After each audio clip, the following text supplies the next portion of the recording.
Selamat datang kembali di diskusi mendalam kita. Pernah terpikir nggak sih ada buku yang bisa sampai mengguncang pemahaman kita soal kehidupan itu sendiri? Hmm, iya ya. Jarang banget kayaknya. Nah, salah satunya mungkin yang paling dahsyat ya, itu The Origin of Species-nya Charles Darwin. Teorinya itu loh, Yang soal evolusi itu kan? iya, bahwa makhluk hidup tuh gimana ya, nggak diciptakan terus udah gitu aja, statis.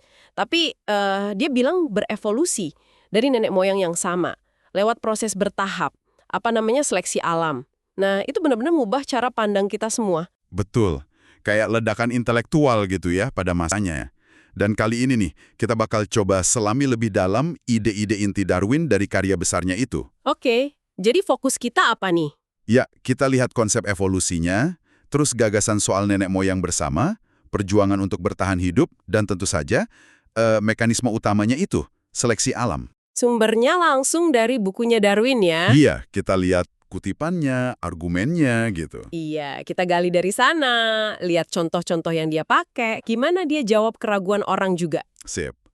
Jadi, misi kita, bareng Anda pendengar ya, buat membongkar ide-ide dasar Darwin ini.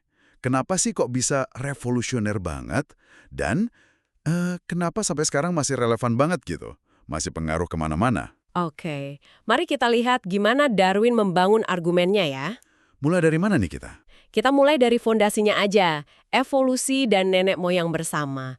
Jadi sebelum Darwin nih, pandangan umumnya para naturalis itu, ya spesies diciptakan masing-masing, terus nggak bisa berubah, immutable istilahnya. Kaku gitu ya pandangannya. Nah, Darwin nantang itu habis-habisan. Dia bilang, enggak gitu. Spesies itu justru datang dari spesies lain yang udah ada sebelumnya. Lewat keturunan yang dimodifikasi dikit-dikit. Betul.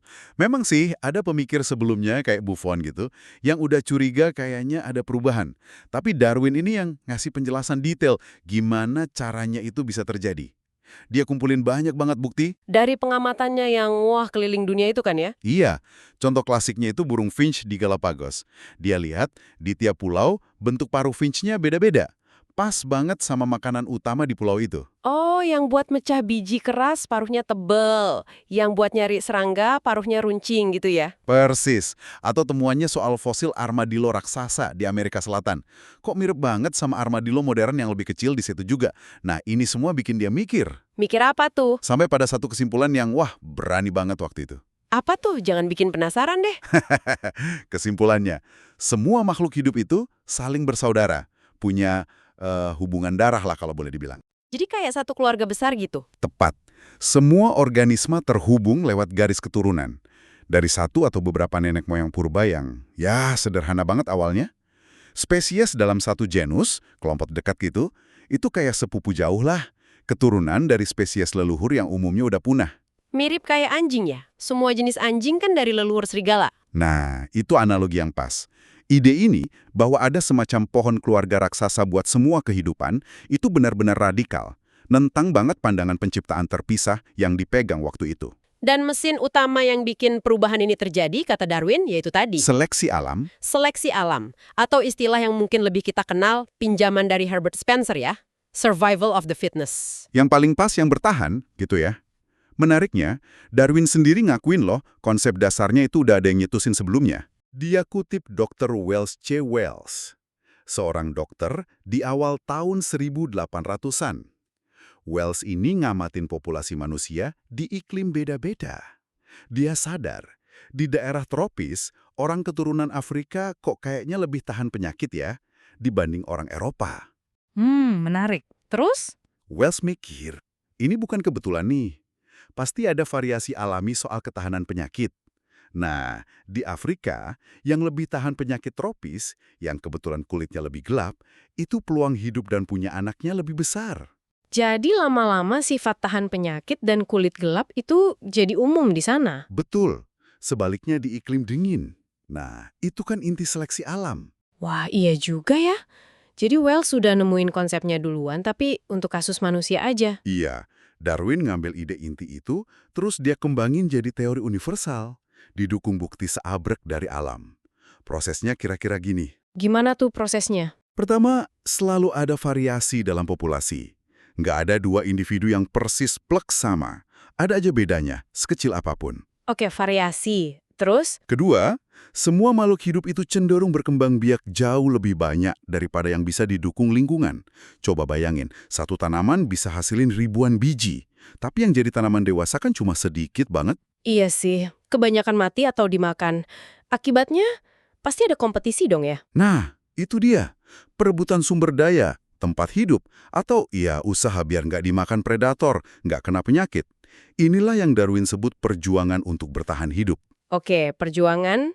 Lalu apa hubungannya sama variasi tadi? Dalam perjuangan ini, individu yang kebetulan punya variasi yang ngasih sedikit keuntungan di lingkungan mereka, ya peluangnya lebih baik untuk bertahan hidup dan yang penting, bereproduksi. Dan variasi yang untungin itu diwariskan ke anaknya. Cenderung begitu, ya. Sementara yang variasinya merugikan, ya, cenderung akan tersingkir. Alam dalam jangka panjang seolah-olah memilih variasi yang paling pas. Kalau variasinya netral? Nggak ngaruh apa-apa. Yang nggak terpengaruh seleksi. Proses ini jalan terus generasi ke generasi. Pelan tapi pasti.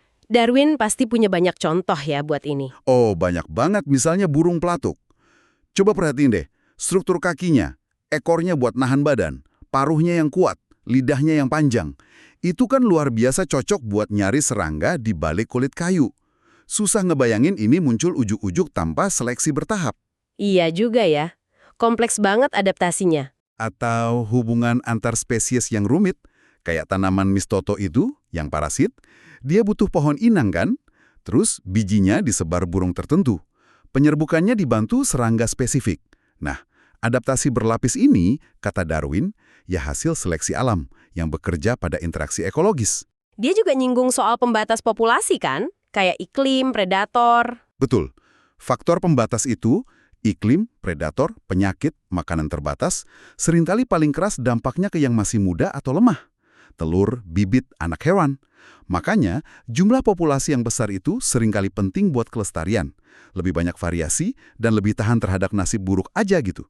Dan kadang ciri yang kayaknya sepele banget, ternyata penting ya? Bisa jadi penentu hidup mati. Contohnya warna bulu belibis, grouse, yang mirip lingkungannya.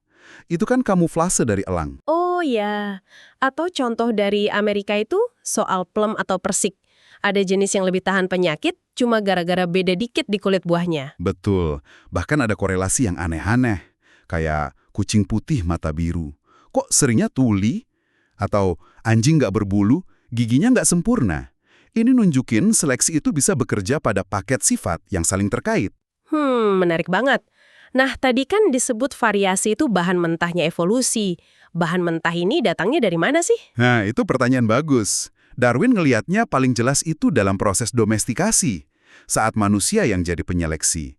Contoh favoritnya dia, itu merpati domestik. Ah iya, merpati. Yang jenisnya macem-macem banget itu kan. Ada yang temboloknya gede, pauter, ekornya mekar kayak kipas, fantail, paruhnya aneh. Iya, dia tuh terpesona banget sama keragaman itu.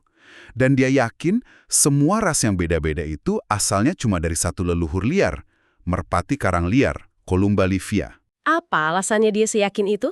Argumennya kuat sih. Pertama, nggak mungkin rasa ekstrim pauter itu muncul dari persilangan biasa, kalau nggak ada leluhur yang udah punya ciri mirip walau dikit. Kedua, nggak ada bukti ada 7 atau 8 spesies merpati liar lain yang bisa jadi leluhur ras-ras itu. Terus yang paling meyakinkan? Nah, ini dia. Kalau ras-ras domestik yang beda banget itu disilangkan, keturunannya seringkali balik lagi nunjukin ciri merpati karang liar. Warna biru, garis hitam di sayap, gitu-gitu.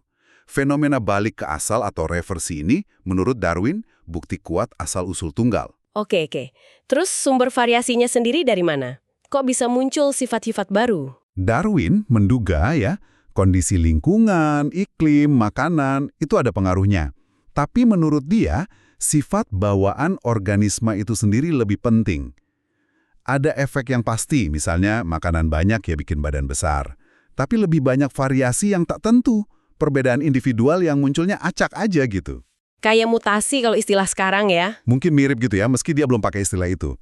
Dan tentu aja, hukum pewarisan. Nah, ini di zaman Darwin masih misteri banget. Kenapa sifat kadang diwariskan, kadang enggak? Kok bisa mirip kakek nenek bukan orang tuanya langsung? Itu dia belum tahu mekanismenya.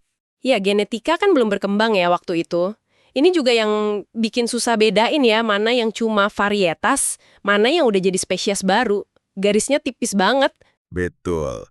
Batasannya kabur. Darwin juga ngamatin spesies yang paling umum, paling banyak jumlahnya, paling luas penyebarannya, itu cenderung punya varietas paling banyak. Dia sebut itu spesies pemula, incipient species, calon spesies baru gitulah. Masuk akal kan? Populasi besar, peluang muncul variasi baru juga lebih besar. Darwin juga nggak setuju kan sama pandangan kalau tiap ras ternak itu pasti punya leluhur liarnya sendiri-sendiri. Wah, dia kritik ras itu. Kalau gitu, kata dia, di Eropa aja butuh puluhan jenis sapi liar, domba liar, kuda liar. Kan nggak realistis. Jelas banyak banget variasi itu muncul setelah domestikasi, karena dipilih-pilih sama manusia. Oke, jadi ada variasi terus ada seleksi alam. Ada konsep penting lain nggak? Ada. Namanya divergensi karakter. Intinya gini, organisme yang sukses itu cenderung bercabang. Keturunannya jadi makin beragam, makin terspesialisasi buat cara hidup atau niche yang beda-beda dikit. Kayak gimana tuh maksudnya? Ya kayak Finch Galapagos tadi, dari satu leluhur jadi macam-macam jenis dengan paruh beda buat makan makanan beda. Atau gimana mamalia awal setelah dinosaurus punah? Kan terus meledak jadi macam-macam kelompok. Ada karnivora, herbivora, primata, kelelawar, paus. Ngisi peran ekologis yang kosong. Jadi makin beragam itu malah bagus ya? Iya, diversifikasi itu sendiri nguntungin. Karena memungkinkan lebih banyak makhluk hidup tinggal di area yang sama tanpa saiman terlalu ketat satu sama lain. Nah, ini yang sering digambarin pakai metafora pohon kehidupan itu ya, Tree of Life. Betul banget. Gambaran yang kuat itu. Ranting-ranting hijau di pucuk pohon, itu spesies yang hidup sekarang. Cabang-cabang di bawahnya, itu spesies leluhur yang udah punah. Tiap percabangan, itu momen spesiasi, pembentukan spesies baru. Terus batang utama, cabang besar. Itu kelompok-kelompok utama. Mamalia, burung, reptil gitu. Cabang mati yang udah patah, itu kelompok yang punah total yang kita kenal dari fosil. Kadang ada ranting kecil dari cabang bawah yang masih bertahan sampai sekarang. Contohnya? Kayak platypus atau ikan paru-paru, Lepidosiren.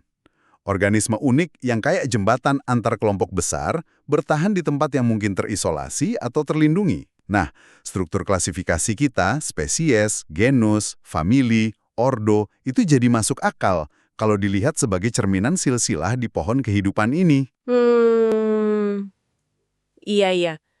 Tapi kalau ada tren menuju kompleksitas, kenapa masih banyak organisme yang sederhana banget? Kayak bakteri, amuba, cacing, kok nggak semuanya jadi lebih tinggi gitu? Nah, ini poin penting banget. Seleksi alam itu nggak punya tujuan buat jadi lebih kompleks atau lebih tinggi. Tujuannya cuma satu, ya bertahan hidup dan bereproduksi di kondisi saat itu. Jadi kompleks itu belum tentu selalu lebih baik. Belum tentu. Di lingkungan yang sangat sederhana atau sangat stabil, bentuk yang lebih simpel bisa jadi malah lebih efisien, lebih tahan banting. Atau mungkin organisme kompleks itu malah lebih rapuh. Makanya beberapa organisme rendah, kayak infusoria itu, kelihatannya nggak banyak berubah selama jutaan tahun. Tapi jangan salah ya, bukan berarti mereka nggak berevolusi sama sekali loh. Oke.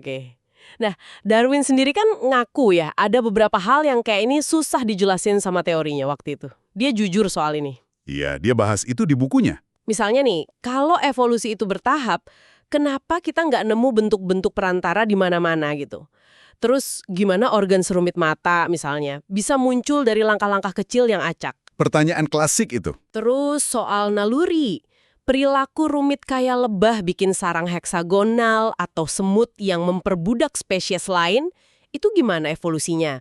Dan terakhir, kenapa sih kalau spesies beda dikawinin, anaknya sering mandul, tapi kalau varietas dalam satu spesies dikawinin, anaknya subur-subur aja? Wah, banyak ya pertanyaannya. Tapi bagus, itu pertanyaan-pertanyaan krusial yang Darwin coba jawab. Oke, mari kita bedah satu-satu. Soal bentuk transisi yang jarang ketemu, gimana? Darwin punya beberapa penjelasan. Pertama, kepunahan. Bentuk induk dan bentuk perantara itu sering kali kalah saing sama keturunan barunya yang lebih unggul. Ya, akhirnya punah deh. Jadi yang perantara itu nggak awet gitu ya? Bisa jadi. Kedua, bentuk transisi itu mungkin eksisnya cuma sebentar. Populasinya kecil di area yang sempit. Jadi, ya peluangnya buat jadi fosil tuh kecil banget. Ketiga, Dan ini yang paling penting menurut Darwin, catatan fosil kita itu, bener-bener nggak lengkap. Kayak buku sejarah yang halamannya robek di mana-mana, banyak yang hilang. Jadi mungkin ada tapi belum ketemu aja fosilnya ya? Bisa jadi begitu. Kita baru nemu sebagian kecil banget dari semua makhluk yang pernah hidup. Oke, lalu soal organ kompleks kayak mata, gimana itu bisa muncul bertahap? Kayaknya mustahil. Tentu nggak tiba-tiba plek jadi mata. Darwin pakai mata justru sebagai contoh bagus. Mata kita, vertebrata, sama mata cumi-cumi, cephalopoda, itu fungsinya mirip banget kan buat melihat. Tapi kalau dibedah strukturnya, cara kerjanya, itu beda fundamental. Oh iya, bedanya gimana? Detailnya rumit, tapi intinya beda di lensa, retina, ototnya. Ini nunjukin mereka berkembang secara independen, nggak dari satu leluhur bermata kompleks yang sama. Terus gimana dong munculnya? Darwin bayangin gini. Awalnya mungkin cuma sel yang peka cahaya. Terus, lewat seleksi alam, pelan-pelan berkembang. Muncul pigmen biar lebih fokus, lalu lekukan biar arah cahaya ketahuan. Terus jadi ada lensa sederhana. Terus makin bagus lensanya, ada iris buat ngatur cahaya. Setiap langkah kecil itu ngasih keuntungan penglihatan sedikit lebih baik dibanding sebelumnya. Jadi kayak ngerakit dikit-dikit gitu ya, selama jutaan tahun? Iya, dan kuncinya, setiap tahap itu harus fungsional dan ngasih keuntungan. Dia pegang prinsip, natura non facit saltum. Alam tidak membuat lompatan, semuanya bertahap. Masuk akal sih kalau gitu. Terus gimana dengan naluri? Perilaku yang kayaknya udah dipasang dari lahir. Nah, Darwin bilang, naluri itu juga bisa berevolusi lewat seleksi alam. Sama aja kayak ciri fisik. Contohnya? Ambil contoh burung kuku Eropa tadi, yang nitip telur di sarang burung lain. Mungkin nih, leluhurnya itu cuma sesekali aja begitu. Iseng mungkin. Tapi, ternyata perilaku parasit ini nguntungin. Untungin gimana? Induknya bisa hemat energi, nggak usah bikin sarang dan ngerawat anak. Anaknya dapat perawatan penuh dari induk angkat. Nah, kalau ini ngasih keuntungan bertahan hidup dan reproduksi, ya gen untuk perilaku ini bakal lebih banyak diturunkan ke generasi berikutnya. Lama-lama jadi naluri yang kuat. Sampai ada adaptasi tambahan juga ya? Kayak telurnya dibikin mirip telur inang, terus anak kukunya punya naluri nyingkirin telur atau anak lain di sarang. Persis, itu semua bagian dari paket adaptasi hasil seleksi. Contoh lain yang sering disebut itu semut pekerja atau prajurit yang steril. Kan mereka nggak punya anak. Gimana sifat-sifat mereka, rajin, berani, dan lain-lain, bisa diwariskan dan diseleksi. Ini kan sempat bikin Darwin pusing katanya. Nah, ini dia. Justru ini, kata Darwin, jadi bukti paling kuat kekuatan seleksi alam. Awalnya memang membingungkan, tapi dia sadar seleksi itu nggak bekerja pada si semut pekerja steril itu sendiri. Terus bekerjanya di mana? Di tingkat koloni atau keluarga. Gini, ratu dan pejantan dari koloni yang kebetulan menghasilkan pekerja atau prajurit yang lebih efisien, lebih rajin cari makan, lebih jago bertahan, lebih kuat. Koloni itu secara keseluruhan akan lebih sukses. Lebih banyak sumber daya, lebih aman, lebih bisa menghasilkan ratu dan pejantan baru. Oh, jadi gen untuk sifat-sifat pekerja unggul itu diwariskan lewat ratu dan pejantan generasi berikutnya? Tepat. Meskipun para pekerja itu sendiri mandul. Jadi, seleksi terjadi di tingkat keluarga atau koloni, bukan individu pekerja. Ini solusi yang brilian menurut saya. Iya juga ya. Terakhir nih, soal kemandulan hibrida. Kenapa sih anak hasil kawin silang antar spesies beda itu seringnya mandul? Darwin menduga ini bukan sesuatu yang diciptakan khusus biar spesies tetap terpisah. Tapi lebih kayak efek samping aja. Karena sistem reproduksi kedua spesies itu udah berkembang jadi terlalu beda selama terpisah jutaan tahun. Jadi kayak udah nggak klop gitu sistemnya? Iya, udah nggak kompatibel. Ibaratnya kayak nyoba nyangkok dua jenis pohon yang udah jauh banget bedanya. Sering kali gagal kan? Atau kadang hewan di kebun binatang jadi mandul karena kondisinya nggak alami, stres mungkin. Jadi ini lebih ke masalah fisiologis ya, bukan adaptasi yang sengaja dipilih alam. Kemungkinan besar begitu menurut Darwin.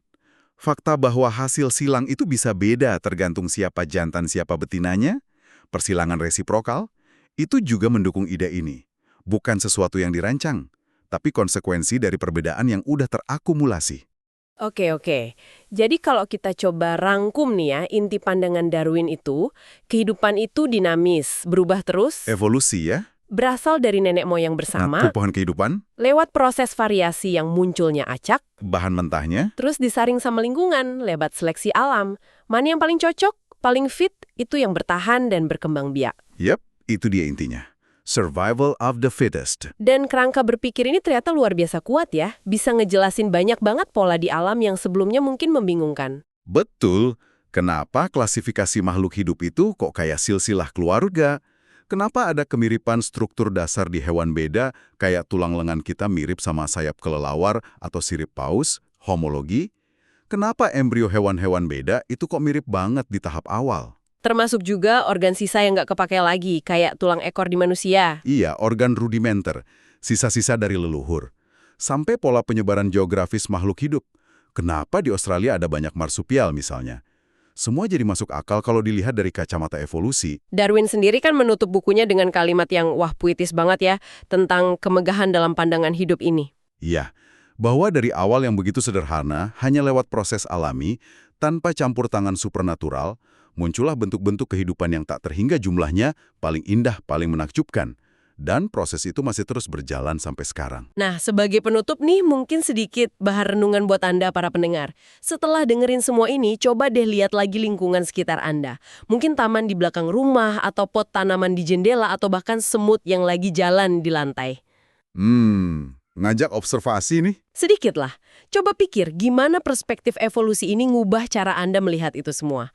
Ada nggak sih variasi atau perjuangan kecil yang bisa Anda amati kalau Anda coba lihat lebih dekat pakai kacamata Darwinian ini? Pertanyaan menarik. Sesuatu untuk dipikirkan lebih lanjut ya.